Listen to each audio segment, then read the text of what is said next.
Alors donc, pour les nombres de Bernoulli en analyse, voilà en gros ce qu'on peut faire hein, déjà dans un premier temps. Donc ça, on regarde la série génératrice exponentielle des nombres de Bernoulli, mais que l'on déforme en polynôme de Bernoulli. Ça nous donne, on l'a vu, une équation différentielle qu'on a résolue.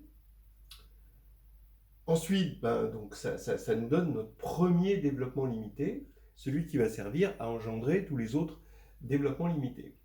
Donc, on a commencé. Alors, c'est vrai que c'est bien de voir exactement quels sont les rayons de convergence. Ici, on a 2π. Mais bon, je le dis, mais je ne l'ai pas démontré. Ça. On a vu que c'était sur au moins un rayon égal à 1, mais on n'a pas vu pour 2π. Alors, à partir de là, on en déduit facilement la cotangente hyperbolique. Mais là, cette fois-ci, le rayon est devenu pi, parce qu'on a remplacé x par x sur 2. Ensuite, la cotangente de x. La cotangente de x, c'est bien, qu'est-ce qu'on a fait? On a remplacé x par ix, donc ça n'a pas changé le rayon, non, parce que c'est juste une rotation. Toujours pi. Alors maintenant, comment passer de la cotangente à la tangente? Eh bien, vous allez me dire, on inverse. Oui, mais inverser ça, on n'a pas envie de le faire. En revanche, il y a une très jolie formule qui dit que la tangente, c'est cotangente x moins 2 fois cotangente 2x. Bon, c'est à partir de la formule de cotangente de a plus b. Vous en déduisez, bon, ça c'est facile parce que vous connaissez sinus a plus b, cosinus a plus b, donc il n'y a pas de problème. Vous en déduisez cotangente 2x, et c'est moins 1 plus cotangente carré x sur 2 cotangente x. Donc vous passez le 2 de l'autre côté, moins 1 sur cotangente x, c'est moins tangente x que vous passez de l'autre côté. 2 cotangente x, vous le passez ici. Donc, bref, vous allez avoir que tangente x est égal à cotangente x, que vous obtenez ici quand 2 est là, moins 2 cotangente 2x. Voilà. Alors donc là maintenant, cotangente x, regardez, je l'ai ici. Moins 2 cotangente 2x, je l'ai ici aussi en remplaçant par x par 2x en multipliant par 2. Et je soustrais. Et là, c'est vraiment très facile.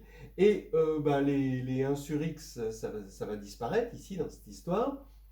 Et il va rester que tangente x est égal à somme de... Alors, oui, au passage, j'ai éliminé, regardez, moins 1. Étant donné que la cotangente va avoir que des dérivées en zéro négatives, ici, moins 1 puissance k-1 b2k, forcément, comme c'est une formule de Taylor, ça va être du même signe que la dérivée, donc ça va être positif, puisqu'il y a un moins ici. Donc on comprend l'alternance de signes des b2k. On a une alternance de signes. Et je vais écrire ceci, je vais l'écrire valeur absolue, d'accord, parce que ce sera toujours positif. Voilà. Donc ça va être mon petit changement par la suite. Et là, donc quand bon, je vais soustraire ça moins ça, ici, il apparaît somme de n supérieur à 1 à cause des éliminations ici, de 2 puissance 2k, 2 puissance 2k moins 1, à cause de ça, valeur absolue de b de k sur factoriel b de k, x puissance 2k moins 1. Voilà, et là, comme on s'est servi d'un développement de 2x, on est sur pi sur 2, ce qui est normal pour la tangente. Le rayon, c'est pi sur 2. Voilà donc pour la tangente. Et voilà. Maintenant, bon, nos nombres de Bernoulli, on avait vu qu'ils étaient donc en rang pair. On avait 1, ensuite c'était 1 sixième, ensuite en valeur absolue c'était 1 trentième, ensuite 1 42e, et on a eu, bon, on n'a pas fait de calcul plus loin, d'accord, bon. Et on a eu l'impression qu'il y avait cette alternance de signes, mais avec une décroissance. Alors, tendez vers 0. Ben là, non. En fait, voilà, c'est pas vrai. Il va y avoir une grosse remontada là, des nombres de Bernoulli. Et regardez ce qui se passe. Les nombres de Bernoulli tendent vers l'infini, mais pas n'importe comment, tendent exponentiellement vers l'infini. C'est ce qu'on va voir ici. Vous vous rappelez, avec la théorie de Fourier, on a obtenu cette formule. Donc, il y avait une alternance de signes, mais maintenant on sait que, bon, voilà, ici, on a B2n en valeur absolue. Donc, l'alternance de signes, on l'avait déjà vu avec cette formule-là. Donc, B2n en valeur absolue, c'est factoriel de n, zeta de 2n sur 2 puissance 2n-1, pi puissance 2n. Ça, on l'a montré avec des formules de Fourier et avec les polynômes de Bernoulli. Maintenant, je vous rappelle que zeta de 2n, ça va être la somme des 1 sur k puissance 2n. Donc, bon, on n'a pas de mal à imaginer que quand n tend vers l'infini, zeta de 2n tend vers 1.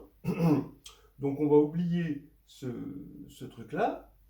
Et là, on va avoir factoriel de n sur, donc c'est un équivalent, d'accord? Et là, je vais appliquer la formule de Stirling. La formule de Stirling, c'est factoriel n, équivalent, quand n tend vers l'infini, vers racine de 2 pi n puissance n sur exponentielle de n. Bon, et bien avec tout ça, en remplaçant n par 2n là-dedans, vous allez trouver 4 racines de pi n sur pi e, et voilà tous les deux réunis, le tout puissance 2n. Donc vous voyez, bon, la grosse remontée des nombres de Bernoulli, ça va tendre vers l'infini.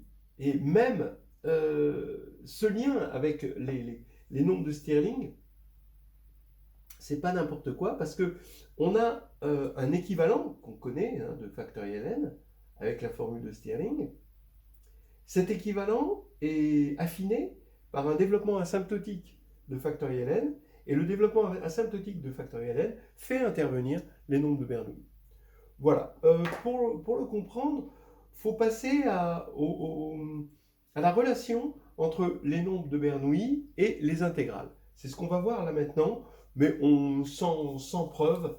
Alors maintenant, je vous conseille, il y a, pour les nombres de Bernoulli, si vous voulez aller plus loin, vous avez le livre de théorie des nombres, Number Theory, le tome 2, qui est plutôt analytique, qui parle presque essentiellement des nombres de Bernoulli. C'est tout un tome. Voilà, et là on n'est que dans les pages 3 du livre. On a encore pied là. Alors voilà une chose que je ne vais pas prouver, puis donc vous pouvez regarder dans le livre de Henry Cohen, Number Theory volume 2, c'est que si f est une fonction sur un intervalle fermé AB de classe CK, je pose h égale b moins a sur grand N, donc ça c'est ma subdivision de l'intervalle, je vais avoir que l'intégrale de a à b de t dt, comme d'habitude, ça ressemble à cette chose-là. C'est-à-dire qu'on fait, c'est une espèce de méthode des rectangles, d'accord? Et on sait que dans la méthode des rectangles, le premier niveau d'approximation, c'est h, d'accord, fois b f de b moins f de a sur 2. Donc ça, c'est... voilà. Alors après, si on veut des précisions supplémentaires à la méthode des rectangles, vous avez dû voir la méthode des trapèzes, la méthode du point milieu, la méthode de Simpson, etc. Et là, il y a si on veut des précisions à la méthode des rectangles, voilà, c'est les nombres de Bernoulli qui arrivent, d'accord? C'est-à-dire que on remplace en fait ici ce 1,5 n'est rien d'autre que moins 1,5, d'accord? Ou moins 1,5, c'est le nombre de Bernoulli B1. Et puis ensuite, vous avez moins BJ, voilà, h puissance j, et là les dérivées successives, et factoriel j, bien sûr, qui vient se mettre.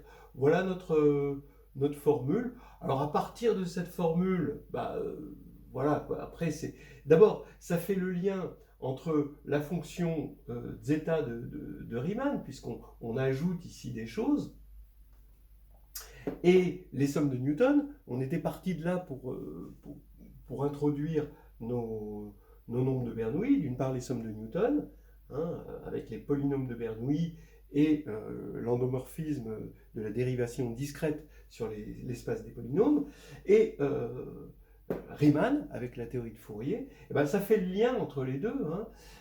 On peut avoir des sommes de m puissance alpha, hein, si on veut, alpha on va dire réel, et avoir, selon si ça converge ou pas, des approximations ou des développements asymptotiques, etc. Par exemple, pour 1 sur m, si alpha égale moins 1, ben, on sait qu'on a une première précision avec la constante de l'air, et ben, l'approximation asymptotique de la série harmonique fait intervenir évidemment des nombres de Bernoulli. Et puis évidemment il y a le lien entre les nombres de Bernoulli et la fonction gamma, et du coup Stirling qui va arriver là-dessus, et un développement asymptotique de Stirling. C'est-à-dire que la formule qu'on connaît bien, hein, de l'équivalent de factoriel n par la formule de Stirling, eh bien, possède, ce que je vous disais tout à l'heure,